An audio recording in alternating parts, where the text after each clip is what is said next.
অনেক নারী পিল খেয়ে পিরিয়ড বন্ধ রেখে রোজা রাখে, এটা কি জায়েজ হবে? খুবই গুরুত্বপূর্ণ প্রশ্ন। অনেক নারী প্ল্যান করে যে আমি পিরিয়ড বন্ধ রাখার জন্য পিল খাবো, এতে করে আমার পিরিয়ড বন্ধ হয়ে যাবে, আমি আরামে আয়েসে রোজা রাখবো, কোনো প্রবলেম আমি ফেস করব না। এটা কি আদৌ জায়েজ আছে কিনা? প্রথম কথা দেখেন, আমি প্রত্যেকটা যুবকদেরকে বলবো, মা বোনদেরকে বলবো বোঝাবার সাথে, আপনি যদি কোনো আমল কন্টিনিউয়াসলি করেন, please try to understand this point, একটু বোঝেন।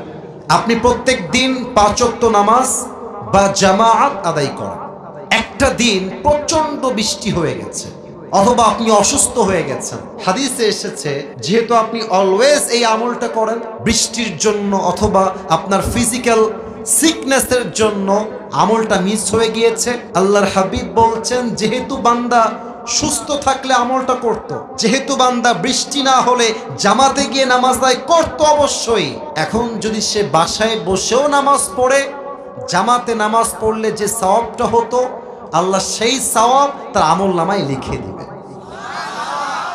এক নাম্বার কথা, প্রিয় বোন, যেহেতু আপনি রোজা রাখতেন আল্লাহ জানেন, অতএব এটার জন্য পেরেশান হওয়া কোনো প্রয়োজন নেই। যেহেতু এটা আল্লাহর দেওয়া একটা বিধান, আপনি বাড়াবাড়ি করবেন না, আপনাকে রোজার সওয়াব দিবে একজন। আওয়াজ দিয়ে বলেন সবাই, তিনি কে?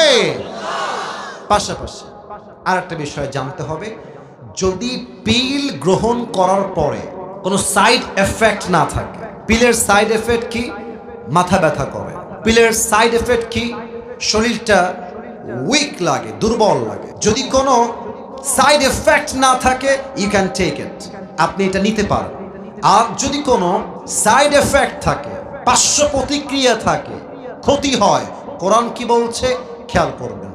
কোরআন বলছে, আউযু বিল্লাহি মিনাশ শাইতানির রাজীম, ওয়ালা তুলকু বিআইদিকুম ইলা তাহলুকা, তুমি তোমার নিজের জীবনকে ধ্বংসের দিকে ঠেলে দিও না, তুমি তোমার জীবনকে নিজের হাতে ধ্বংস করে দিও না। ইসলাম কল্যাণ চায়, ক্ষতি চায় না। অতএব যদি পিল গ্রহণ করে ক্ষতি হয়, এটা অ্যাকসেপ্ট করা যাবে না, এটা গ্রহণ করা যাবে না।